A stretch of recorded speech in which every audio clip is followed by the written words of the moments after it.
Thanks very much for checking out this episode of Turning to Him. If you enjoy what you hear, feel free to subscribe to the channel, like the video, leave comments, share it with your friends, all the basic stuff.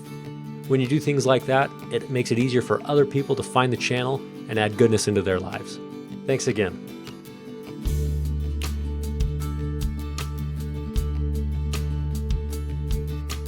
All right, you're 12 years old now. You've got some medical situations coming up. Yeah, and it all kind of started, and these things were just kind of weird. It was just kind of this first one was just the strangest of them all. I'm laying on my bed, and all of a sudden I look down at my chest, and I realize that there's like a little red bump, and I'm like, oh, I have a pimple on my chest. So I go up to my mom. I'm like, hey, I think I have a pimple on my chest. She's like, yeah, just pop it. So then I pop it, and it just immediately starts bleeding. And just bleeding and bleeding and bleeding, and it just won't stop. So then, finally I'm just holding, paper towels and toilet paper, and just, finally it stops. And then a couple days later, I go to my mom. I'm like, it's back again. And, it's not going away. And she's like, oh, well, let me try. And then she reaches up and she pops it. So then it just bleeds and bleeds and bleeds. And, it bleeds. And I'm sitting there laying down and holding it until I actually fall asleep. And, it's just to this point where finally she takes me to the doctor. And in our family, just kind of what I hadn't shared previously, it's, going to the doctor wasn't an everyday thing. It was, an expense, and, oftentimes, we can try to avoid it. But we go to the doctor and the dermatologist, and we get in there, and just almost immediately he's like, you could have died. And we're like, what? He's like, that's not a pimple. You have a vein that's growing out of your chest. Oh, man. And so then he's like, I need to take care of this right now. We're going to go over into the, the little procedure room that we have, and I'm going to kind of go and take care of it. So it's just this weird, that I'd never heard about it before. I've never heard somebody talk about this, right, since then. And it was just kind of this odd thing. And I'm like, this is so weird. And it made me start to question. I'm like, what, what's going on? Like, I've gone through all this stuff already. This weird thing happened. And, I'm just starting to think a little bit more and more about kind of who am I? What's my purpose? What am I doing here?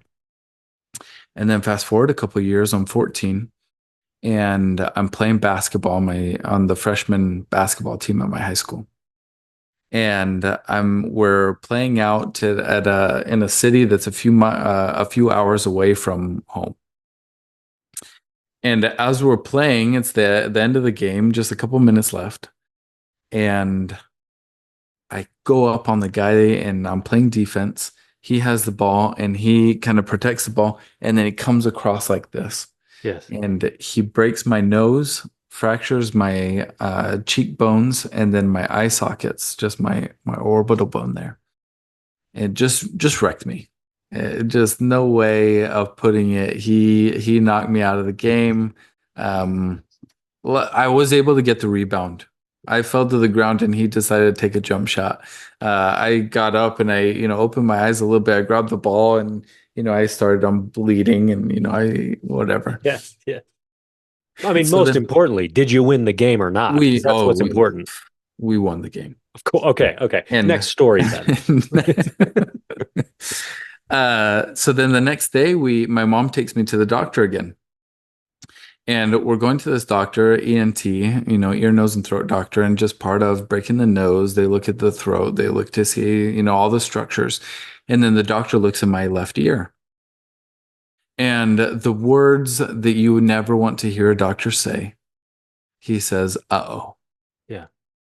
And, all of a sudden I'm like, what do you mean, uh-oh? You can't say uh-oh. That's like against the law. Right. And he then goes and he opens up the door, and he calls in his intern. And he's like, hey, you got to come here. You got to come see this. Oh, no. And I'm like, what? You didn't go to like the etiquette class that they have at medical school, because you're breaking all the rules right now. So me and my mom were sitting there, and then all of a sudden the doctor explains that I have what's called a cholesteatoma. And a cholesteatoma is a non-cancerous tumor and growth cyst that is very aggressive. And I would need to have surgery to be able to remove all of the growth and to be able to get through everything and make sure that this doesn't spread. This cholesteatoma, if it sits too long, it can kind of eat away all the tissue, but then also it can eat away and through bone. And the worry there is that it will eat away kind of the skull and then kind of go into the brain and can create a lot of problems. So I'm sitting there, I'm black and blue in the face. I'm, just in a crazy amount of pain. And I needed to, I need to have this surgery, right? To be able to correct some of those structures in my nose. Yeah. The doctor says we're going to have to forego that. We have to take care of this. And so then I go in, and a couple weeks later, I go in for surgery. And I tell the Wait, a story couple because, weeks later? So yes, you a go couple. a couple weeks with a broken orbital Mhm. bone and all that business. Yeah. Yeah. And it was, I don't remember the pain because cancer runs in my family. And he didn't explain at the moment that the tumors were non-cancerous. So I was so preoccupied thinking I have cancer and then I'm gonna die. Yeah. That the face it just became a thing of It was second. Oh my a gosh. second thought. So then I'm sitting there and we go to the doctor and he told us that after the autopsy, or not the autopsy, the biopsy. Yeah, yeah. Let's I not jump didn't die. ahead. I didn't die. Jeez, that story turned down quick. Okay. So after they did the biopsy, that they would be able to confirm, whether or not it was cancerous. So I'm sitting there, I'm this 14-year-old boy. I'm really nervous, and we're going into the operating room, and they tell me that my parents had to wait at this point.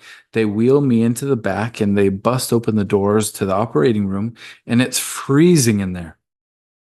And then all of a sudden, there's this spotlight, just like you see in like alien abduction movies, shining over this metal table, and they wheel me up next to it.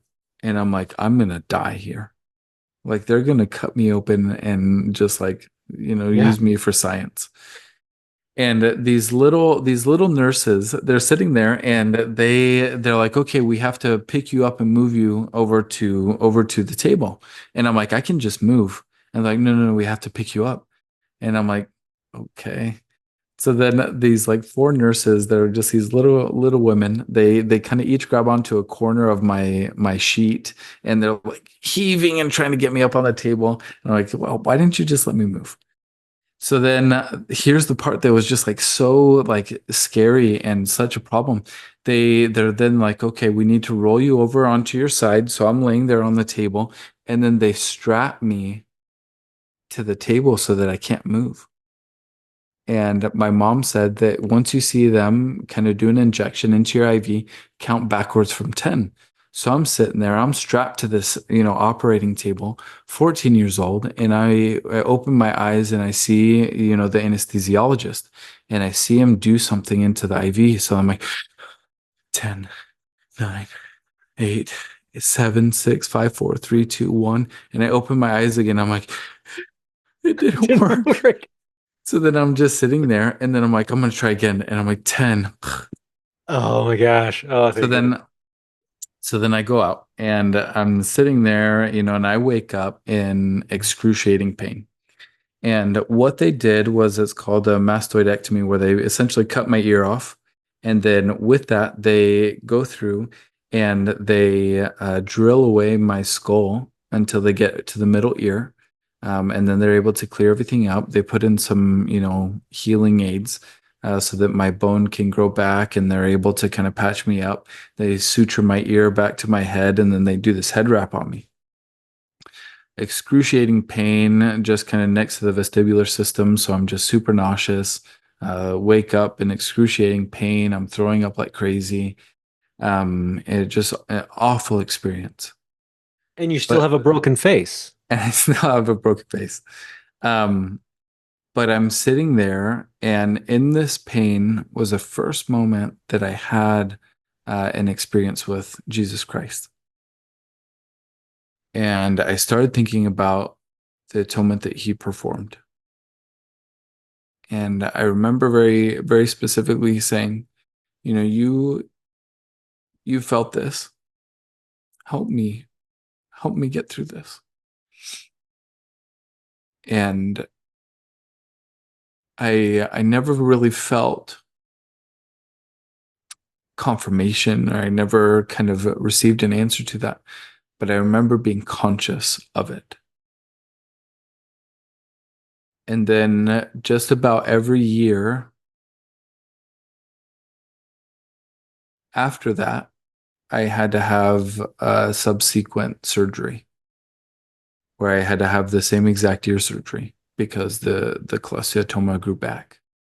And then, the next year I had to have it on this side because, there were some problems with the pressure regulation system that's in my head, and it was creating problems on this side. And then, after the second surgery, I was able to get my nose fixed. And then I was able to, the third year I had this one. And then after that, I had to go back to this side, and then I had to go this side. And it was just this onslaught of surgeries.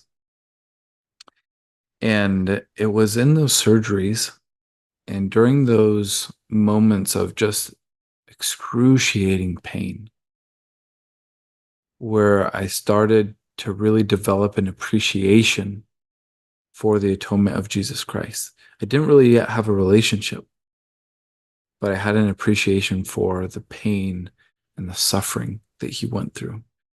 And that helped me into being able to develop empathy, develop, this capacity to be able to look at somebody who is experiencing pain and to be able to take the pain that I had felt and kind of assimilate that and help me to kind of connect with people on a deeper level.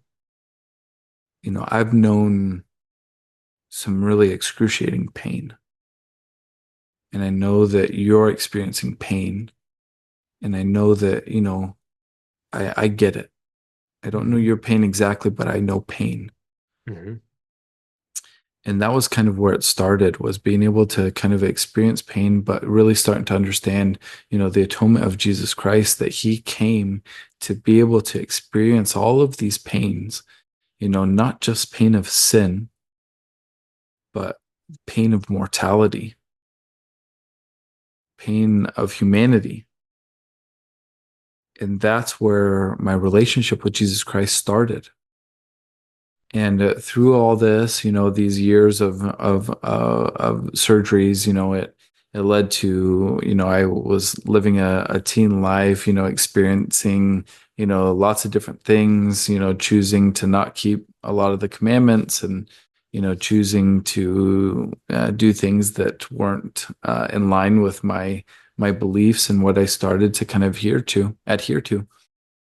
And my stepdad and my mother, they had their own conversion, and they were able to come around, and they actually, ended up getting sealed in the temple my senior year of high school. And that was where my relationship with Jesus Christ started.